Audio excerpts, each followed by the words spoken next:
ರಾಮನೂರು ಅಯೋಧ್ಯೆಯಲ್ಲಿ ರಾಮೋತ್ಸವ ಬಹಳ ಭರ್ಜರಿಯಾಗಿ ವಿಜೃಂಭಣೆಯಿಂದ ಆರಂಭ ಆಗಿದೆ. ಇವತ್ತು ಅದರ ಪೂರ್ವಭಾವಿ ಕಾರ್ಯಕ್ರಮಗಳೆಲ್ಲವೂ ಕೂಡ ನಡೀತಾ ಇದೆ. ಅಯೋಧ್ಯೆಯಲ್ಲಿ ಪ್ರಧಾನಿ ಮೋದಿ ಅವರ ಮೆಗಾ ರೋಡ್ ಶೋ ಕೂಡ ನಡೀತಾ ಇದೆ. ಕೆಲವೇ ಕ್ಷಣಗಳಲ್ಲಿ ಅಯೋಧ್ಯಧಾಮ್ ರೈಲ್ವೆ ನಿಲ್ದಾಣದ ಉದ್ಘಾಟನೆ ಕೂಡ ಆಗುತ್ತೆ. 6 ವಂದೇ ಭಾರತ್ ಮತ್ತು 2 ಅಮೃತ್ ಭಾರತ್ ಎಕ್ಸ್ಪ್ರೆಸ್ ರೈಲ್ವೆ ಸೇವೆಗೆ ಚಾಲನೆಯನ್ನು ಕೊಡ್ತಾರೆ. ಕರ್ನಾಟಕಕ್ಕೆ 2 ವಂದೇ ಭಾರತ್ ಮತ್ತು ಅಮೃತ್ ಭಾರತ್ ರೈಲನ್ನು ಕೊಡುಗೆಯಾಗಿ ಕೊಟ್ಟಿದ್ದಾರೆ ಪ್ರಧಾನಿ ಮೋದಿ. ಕರ್ನಾಟಕದ 3 ರೈಲುಗಳಿಗೆ ಚಾಲನೆಯನ್ನು ಕೊಡಲಿದ್ದಾರೆ ಪ್ರಧಾನಿ ಮೋದಿ. ಮಡ್ಗಾವ್ನಿಂದ ಮಂಗಳೂರು ವಂದೇ ಭಾರತ್, ಮಂಗಳೂರು ಟು ಮಡ್ಗಾಂವ್ ವಂದೇ ಭಾರತ್, ಕೊಯಮತ್ತೂರಿನಿಂದ ಬೆಂಗಳೂರು ವಂದೇ ಭಾರತ್, ಬೆಂಗಳೂರು ಟು ಕೊಯಮತ್ತೂರನ್ನ, ಯಾಕೆಂದರೆ ನಮ್ಮಿಂದನೇ ಹೊರಡುತ್ತಲ್ಲ ಅದಕ್ಕೋಸ್ಕರ. ಹಾಗೆಯೇ ಮಾಲ್ಡಾದಿಂದ ಬೆಂಗಳೂರು, ಬೆಂಗಳೂರು ಟು ಮಾಲ್ಡಾ ಅಮೃತ್ ಭಾರತ್. ನೂತನ ಏರ್ಪೋರ್ಟ್ ಅನ್ನು ಉದ್ಘಾಟಿಸಲಿದ್ದಾರೆ ಪ್ರಧಾನಿ ಮೋದಿ ಅವರು. ಅಯೋಧ್ಯೆಯಲ್ಲಿ ಮೋದಿ ಮೆಗಾ ರೋಡ್ ಶೋ, ಅದಾದ ನಂತರದ ಕಾರ್ಯಕ್ರಮಗಳು. ಮೋದಿ ಮೆಗಾ ರೋಡ್ ಶೋ ದೃಶ್ಯಗಳನ್ನು ತಾವು ಗಮನಿಸ್ತಾ ಇದ್ದೀರಾ. ಮಡ್ಗಾಂವ್ ಪ್ರಧಾನಿ ಮೋದಿ ಅವರು ಈಗ ಆಗಮಿಸ್ತಾ ಇರತಕ್ಕಂಥದ್ದು ರೋಡ್ ಶೋ. ನಾನು ಆಗಲೇ ಹೇಳ್ತಾ ಇದ್ದೆ, ಇನ್ನೇನು ಅಂತಿಮ ಘಟ್ಟಕ್ಕೆ ರೋಡ್ ಶೋ ಬಂದಿದೆ ಅಂತಂದ್ಬಿಟ್ಟು ಸ್ವಲ್ಪ ಫಾಸ್ಟಾಗಿ ಹೋಗ್ತಾ ಇದ್ದಾರೆ. ಯಾಕೆಂದರೆ ಎಲ್ಲವೂ ಕೂಡ ಅಂದುಕೊಂಡ ಸಮಯಕ್ಕೆ ಮುಗಿಬೇಕಲ್ಲ ಕಾರ್ಯಕ್ರಮಗಳು.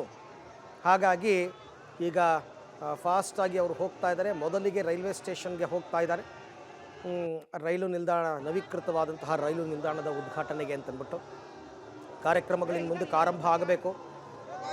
ಎಲ್ಲವೂ ಕೂಡ ನಿಗದಿತ ಸಮಯದಂತೆ ನಡಿಬೇಕಾಗಿತ್ತು. ಬಟ್ ರೋಡ್ ಶೋ ಸ್ವಲ್ಪ ತಡವಾಗ್ತಾ ಇದೆ. ರೋಡ್ ಶೋ ತಡವಾಗಿರೋದ್ರಿಂದ ಕಾರ್ಯಕ್ರಮಗಳು ಅದಕ್ಕೆ ತಕ್ಕಂತೆ ಅಡ್ಜಸ್ಟ್ ಮಾಡ್ಕೋತಾರೆ. ರೈಲ್ವೆ ಸ್ಟೇಷನ್ನ ಕಾರ್ಯಕ್ರಮ, ರೈಲ್ವೆ ಸ್ಟೇಷನ್ನಲ್ಲಿ ಪ್ರಧಾನಿ ಮೋದಿ ಅವರನ್ನು ಸ್ವಾಗತಿಸೋದಕ್ಕೆ ಅಂತಲೇ ರೈಲ್ವೆ ಹಿರಿಯ ಅಧಿಕಾರಿಗಳು, ಮಂತ್ರಿಗಳು ಎಲ್ಲರೂ ಕೂಡ ಆಗಮಿಸಿದ್ದಾರೆ. ಪ್ರಧಾನಿ ಮೋದಿ ಅವರು, ಉತ್ತರ ಪ್ರದೇಶದ ಮುಖ್ಯಮಂತ್ರಿಗಳು, ರಾಜ್ಯಪಾಲರು ಎಲ್ಲರೂ ಕೂಡ ಇವತ್ತಿನ ಕಾರ್ಯಕ್ರಮದಲ್ಲಿ ಭಾಗಿಯಾಗ್ತಾರೆ. ಈ ಬಗ್ಗೆ ಮತ್ತಷ್ಟು ಮಾಹಿತಿ ನನ್ನ ಕೊಲ್ಲಿಗ ಶಬೀರ್ ಅಯೋಧ್ಯೆಯಿಂದ ನೇರ ಸಂಪರ್ಕಕ್ಕೆ ಸಿಗ್ತಾ ಇದ್ದಾರೆ. ಎಸ್ ಶಬೀರ್, ಈಗ ರೋಡ್ ಶೋ ಇನ್ನೂ ಎಷ್ಟು ಹೊತ್ತುಗಳ ಕಾಲ ಆಗುತ್ತೆ? ಎಲ್ಲವೂ ಕೂಡ ಟಿ ಪಿ ಪ್ರಕಾರನೇ ನಡೀತಾ ಇದೆಯಾ?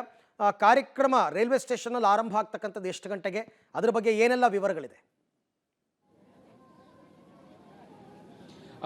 ಅರವಿಂದ್, ಇನ್ನೇನು ಕೆಲವೇ ಹೊತ್ತಿನಲ್ಲಿ ರೋಡ್ ಶೋ ಮುಕ್ತಾಯ ಆಗುತ್ತೆ. ಈಗ ಬಹುತೇಕ ರೋಡ್ ಶೋ ಮುಕ್ತಾಯ ಆಗಿದೆ, ಅಂತಿಮ ಘಟ್ಟದಲ್ಲಿದೆ. ಆ ರೋಡ್ ಶೋ ಮುಗಿತಾ ಇದ್ದಂತೆ ಏನು ರೈಲ್ವೆ ಉದ್ಘಾಟನೆ ಕಾರ್ಯಕ್ರಮ ಕೂಡ ನಡೆಯುತ್ತೆ.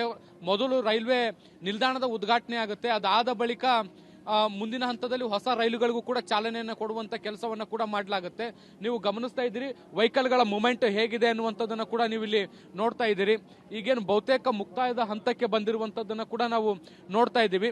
ಇನ್ನೇನು ಕೆಲವೇ ಹೊತ್ತಿನಲ್ಲಿ ಪ್ರಧಾನಮಂತ್ರಿ ನರೇಂದ್ರ ಮೋದಿ ಅವರು ಅಯೋಧ್ಯೆಯ ನೂತನ ರೈಲ್ವೆ ನಿಲ್ದಾಣಕ್ಕೆ ಅವರು ತಲುಪ್ತಾರೆ. ತಲುಪಿದ ಆದ ಬಳಿಕ ಉದ್ಘಾಟನೆ ಕಾರ್ಯಕ್ರಮಗಳು ಕೂಡ ಶುರುವಾಗುತ್ತೆ. ಶುರುವಾದ ಮೇಲೆ ಅಂದುಕೊಂಡಂತೆ ನಿಗದಿತ ಸಮಯದಲ್ಲಿ ಎಲ್ಲಾ ಕಾರ್ಯಕ್ರಮಗಳು ಕೂಡ ನಡೀತಾ ಇದ್ದಾವೆ. Arvind.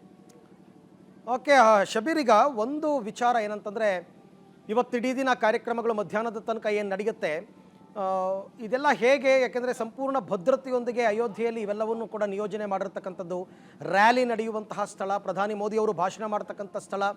So over all arrangements ಬಗ್ಗೆ ಏನು ಹೇಳ್ತೀರಾ ಅಂತ ಶಬೀರ್? ಖಂಡಿತವಾಗ್ಲು ಪ್ರಧಾನಮಂತ್ರಿ ನರೇಂದ್ರ ಮೋದಿ ಅವರ ಜಾಗ ಅಂದ್ರೆ ಅವರು ರ್ಯಾಲಿ ನಡೆಸುವಂತದ್ದು ಅಥವಾ ರೋಡ್ ಶೋ ನಡೆಸುವಂತಹ ಬೇರೆ ಪ್ರದೇಶಗಳಿಗೂ ಅಯೋಧ್ಯೆಗೂ ಕೂಡ ಬಹಳಷ್ಟು ವ್ಯತ್ಯಾಸಗಳಿದಾವೆ. ಅಯೋಧ್ಯೆ ಒಂದು ಸೂಕ್ಷ್ಮ ಪ್ರದೇಶ ಆಗಿರುವಂತಹ ಹಿನ್ನೆಲೆಯಲ್ಲಿ ಇಲ್ಲಿ ಸಹಜವಾಗಿ ಭದ್ರತೆಯ ಹೆಚ್ಚಿನ ಅಗತ್ಯ ಇರುವಂತದ್ದು. ಹೀಗಾಗಿ ಸಾಕಷ್ಟು ಭದ್ರತೆಯನ್ನು ಕೂಡ ಇಲ್ಲಿ ಒದಗಿಸುವಂತ ಕೆಲಸವನ್ನ ಮಾಡಲಾಗಿದೆ. ನಾನು ನಿಮ್ಗೊಂದಿಷ್ಟು ದೃಶ್ಯಗಳನ್ನ ಮೋದಿ ಅವರ ರೋಡ್ ಶೋ ನಡೆಯುವಂತಹ ಸ್ಥಳದಲ್ಲಿ ಯಾವ ರೀತಿಯಾಗಿದೆ ಅನ್ನುವಂಥದ್ದನ್ನ ತೋರಿಸ್ತಾ ಇದ್ದೀನಿ. SPG ಸೆಕ್ಯೂರಿಟಿ ಹೇಗಿದೆ ಅನ್ನುವಂಥದ್ದನ್ನ ಕೂಡ ನೀವು ನೋಡ್ತಾ ಹೋಗ್ಬೋದು. ಯಾವ ರೀತಿಯಾದಂತಹ ಸೆಕ್ಯೂರಿಟಿ ವ್ಯವಸ್ಥೆಯನ್ನ ಮಾಡಲಾಗಿದೆ ಅನ್ನುವಂಥದ್ದನ್ನ. ಈ ಒಂದು ರಸ್ತೆ ಏನಿದೆ, ಈ ರಸ್ತೆಯಲ್ಲಿ ಯಾರು ಕೂಡ ಜನರು ಸಂಚಾರ ಮಾಡದಂಗೆ ಅಥವಾ ಯಾವ ವ್ಯಕ್ತಿಗಳು ಬರದೆ ಹಾಗೆ ಎಚ್ಚರಿಕೆಯನ್ನು ವಹಿಸುವಂತ ಕೆಲಸವನ್ನ ಮಾಡಲಾಗ್ತಾ ಇದೆ. ಎಲ್ಲೂ ಕೂಡ ಭದ್ರತೆಯ ಉಲ್ಲಂಘನೆ ಆಗಬಾರ್ದು, ಭದ್ರತೆಯ ಲೋಪ ಆಗಬಾರ್ದು ಅನ್ನುವಂಥದ್ದನ್ನ ಎಚ್ಚರಿಕೆ ವಹಿಸುವಂತ ಕೆಲಸವನ್ನ ಮಾಡಲಾಗ್ತಾ ಇದೆ.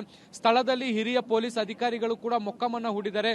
SPG ತಂಡ ಕೂಡ ಬೇರೆ ಬೇರೆ ಪ್ರದೇಶಗಳಲ್ಲಿ ಇರುವಂತದ್ದನ್ನ ಕೂಡ ನಾವು ಗಮನಿಸ್ತಾ ಇದ್ದೀವಿ. ಅದ್ರ ಜೊತೆಗೆ ಇಲ್ಲಿ ಮುಂಭಾಗದಲ್ಲೂ ಕೂಡ ನೋಡಬಹುದು ಜನರಿಗೋಸ್ಕರನೇ ಬ್ಯಾರಿಕೇಡ್ ಗಳನ್ನ ಹಾಕಲಾಗಿದೆ. ಜನರು ಒಂದ್ ವೇಳೆ ಬ್ಯಾರಿಕೇಡ್ ಅನ್ನ ಮೀರಿ ರಸ್ತೆಗೆ ಇಳಿಯುವಂತ ಸಾಧ್ಯತೆಗಳಿರ್ತವೆ. ಹೀಗಾಗಿ ಅಲ್ಲಲ್ಲಿ CRPF ತಂಡಗಳನ್ನ ಕೂಡ ನಿಯೋಜನೆ ಮಾಡಿರುವಂತದ್ದನ್ನ ಕೂಡ ನೋಡಬಹುದು. ಮತ್ತೆ ಈ ಭಾಗದಲ್ಲೂ ಕೂಡ ನೋಡಬಹುದು ಕೆಲವು ಭಾಗಗಳಲ್ಲಿ SPG ತಂಡವನ್ನ ಕೂಡ ನಿಯೋಜನೆ ಮಾಡಲಾಗಿರುವಂತದ್ದು. ಅಂದ್ರೆ ಬ್ಯಾರಿಕೇಡ್ ಉದ್ದಕ್ಕೂ ಕೂಡ ಜನರು ಯಾವುದೇ ಕಾರಣಕ್ಕೂ ಕೂಡ ಅದನ್ನ ಕ್ರಾಸ್ ಮಾಡಿ ಒಳಗಡೆ ಬರಬಾರದು. ಒಂದ್ ವೇಳೆ ಆ ತರದಲ್ಲಿ ಬಂದ್ರೆ ಭದ್ರತಾ ಲೋಪ ಆಗುವಂತ ಸಾಧ್ಯತೆಗಳಿರ್ತವೆ. ಪ್ರಧಾನಮಂತ್ರಿಗಳ ಕಾರ್ಯಕ್ರಮದಲ್ಲಿ ಒಂದೆರಡು ಬಾರಿ ಈ ರೀತಿಯಾದಂತಹ ಘಟನೆಗಳು ನಡೆದಿದ್ದಾವೆ. ಹೀಗಾಗಿ SPG ಬಹಳಷ್ಟು ವಿಶೇಷವಾದಂತಹ ಭದ್ರತೆಯನ್ನು ಒದಗಿಸುವಂತ ಕೆಲಸವನ್ನು ಈಗ ಪ್ರಧಾನಮಂತ್ರಿಗಳ ರ್ಯಾಲಿಗಳಿಗೆ ಮಾಡ್ತಾ ಇರುವಂತದ್ದು. ಆ ನಿಟ್ಟಿನಲ್ಲಿ ಈಗ ರೋಡ್ ಶೋ ನಡೆಯುವಂತ ಉದ್ದಕ್ಕೂ ಕೂಡ ಏನು ಬ್ಯಾರಿಕೇಡ್ಗಳನ್ನು ಹಾಕಿದ್ದಾರೆ ಅದ್ರ ಸುತ್ತಲೂ ಕೂಡ SPG ತಂಡ ಇರ್ಬೋದು, CRPF ಇರ್ಬೋದು, ದೆಹಲಿ ಪೊಲೀಸರು, ಇದು ಉತ್ತರ ಪ್ರದೇಶ ಪೊಲೀಸರು ಇರ್ಬೋದು, ಹೀಗೆ ಬೇರೆ ಬೇರೆ ಪಡೆಗಳನ್ನ ಕೂಡ ನಿಯೋಜಿಸುವಂತ ಕೆಲಸವನ್ನ ಮಾಡಿ ಆ ಮೂಲಕ ಭದ್ರತೆಯನ್ನು ಒದಗಿಸುವಂತ ಕೆಲಸವನ್ನ ಕೂಡ ಮಾಡ್ತಾ ಇರುವಂತದ್ದು. ಬಹುತೇಕ ಸೆಕ್ಯೂರಿಟಿಯಲ್ಲಿ ಯಾವುದೇ ರೀತಿಯಾದಂತಹ ಸಮಸ್ಯೆಗಳು ಸದ್ಯಕ್ಕೆ ಈವರೆಗೂ ಕೂಡ ಕಂಡು ಬಂದಿಲ್ಲ. ಬಹಳಷ್ಟು ಎಚ್ಚರಿಕೆಯನ್ನ ವಹಿಸುವಂತ ಕೆಲಸವನ್ನ ಸದ್ಯಕ್ಕೆ ಮಾಡಲಾಗ್ತಾ ಇರುವಂತದ್ದು. ಮತ್ತೆ ಇದೊಂದು ಸೂಕ್ಷ್ಮ ಪ್ರದೇಶ ಆಗಿರುವಂತಹ ಹಿನ್ನೆಲೆಯೂ ಕೂಡ ಸಹಜವಾಗಿ ಹೆಚ್ಚಿನ ಭದ್ರತೆಯ ಅಗತ್ಯ ಇರುವಂತದ್ದು. ಹೀಗಾಗಿ ಭದ್ರತೆಯನ್ನ ಹೆಚ್ಚುವರಿಯಾಗಿ ಇಲ್ಲಿ ನಿಯೋಜಿಸುವಂತ ಕೆಲಸ ಮಾಡಲಾಗಿದೆ. ಉತ್ತರ ಪ್ರದೇಶದ 5,000 ಪೊಲೀಸ್ ಸಿಬ್ಬಂದಿಯನ್ನ ಇಲ್ಲಿ ನಿಯೋಜನೆ ಮಾಡಲಾಗಿದೆ. ಇದ್ರ ಜೊತೆಗೆ ಬೇರೆ ಬೇರೆ ಜಿಲ್ಲೆಗಳಿಂದಲೂ ಕೂಡ ಪೊಲೀಸ್ ಸಿಬ್ಬಂದಿಗಳನ್ನ ಇಲ್ಲಿಗೆ ಕರೆತರಲಾಗಿರುವಂತದ್ದು. ಮತ್ತೆ ವಿಶೇಷ ಭದ್ರತಾ ಪಡೆಗಳನ್ನ ಕೂಡ ಇಲ್ಲಿ ನಿಯೋಜನೆ ಮಾಡಲಾಗಿರುವಂತದ್ದು. ಮತ್ತೆ ನೀವು ಅಲ್ಲಿ ನೋಡಬಹುದು, ಪೈಲಟ್ ವಾಹನ ಕೂಡ ಆಗಾಗ್ಗೆ ಗಸ್ತು ತಿರುಗ್ತಾ ಇರುವಂತದ್ದನ್ನ ಕೂಡ ನಾವು ನೋಡ್ತಾ ಇದೀವಿ. ಇಡೀ ರಸ್ತೆ ಉದ್ದಕ್ಕೂ ಕೂಡ ಎಲ್ಲೂ ಕೂಡ ಭದ್ರತಾ ಲೋಪಗಳಾಗಬಾರದು ಅನ್ನೋ ಕಾರಣಕ್ಕೆ SPG ಅಧಿಕಾರಿಗಳ ತಂಡ ಏನಿದೆ ಅವರು ಇಡೀ ರಸ್ತೆಯನ್ನ ಕೂಡ ಗಮನಿಸ್ತಾ ಹೋಗ್ತಾ ಇರ್ತಾರೆ.